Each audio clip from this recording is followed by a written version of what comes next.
Ayan na guys, kumulo na. Patayin na natin yung apoy. Ayan guys. Thank you for watching. Bye-bye. Ayan guys, mainit nating mantika. Ilagay na natin ang luya. At sinikos-mikos natin guys. Magluto tayo ng sinigang ngayon. Sa miso. Sinigang sa miso. At bawang.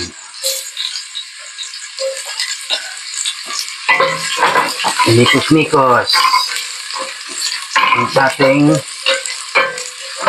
bawang at sibuyas. Bulog pa. Sinikos-mikos. Ito ang ating isigang sa miso.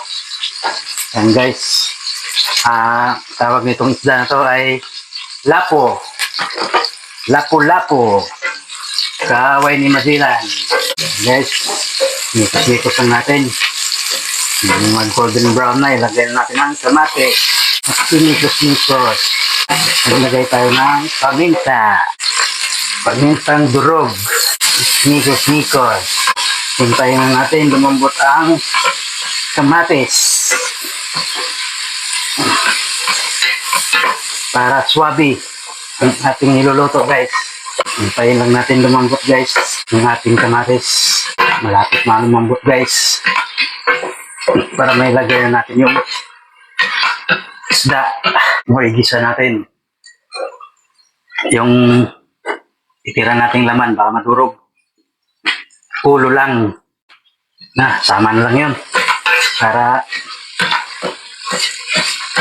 umuin ko na lang mamaya. Ito yung miso. Miso. Kalahating miso. Kalahati lang muna. Para masubrahan. Mahirap na. Miso. Sinigang sa miso. Dagdag ulit. Buhos na. Buhos na lang guys. Natuyo na. At ilagay na natin ang isda. Bago na natin lagyan ng tubig.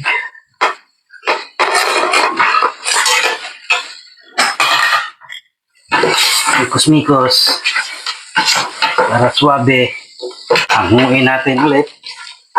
Nahalo lang siya. Baka madurog ang ating isda. Pantanggal lang ng langsa. At itong tubig guys, ang hinugas na bigas. Hinugas na bigas ang ating ilagay. Kulang pa guys ang ating tubig. Hintayin lang natin kumulo guys para mailagay na natin yung ibang ilagay natin mga gulay.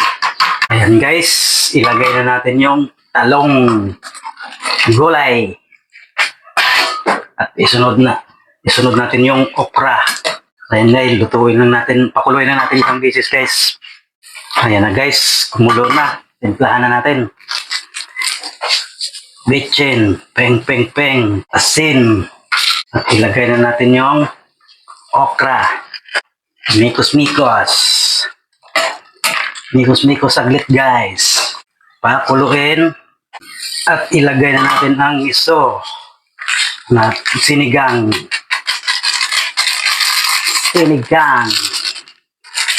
sa miso. Mikos-mikos. Dagdag tayo asin. Kunti lang. Peng. At ilagay na natin ang isda.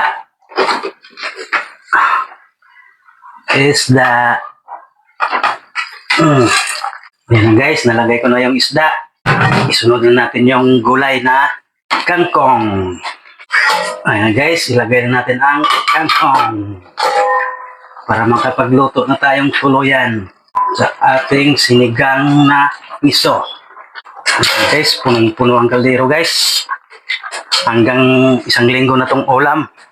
Diin lang natin sa ilalim guys. Para maluto siya. Hintayin lang natin maluto guys ang kangkong.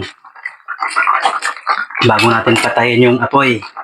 Pakuluin lang natin isang beses. Ayan na guys, kumulo na. Patayin na natin yung apoy. Ayan guys. Thank you for watching. Bye-bye.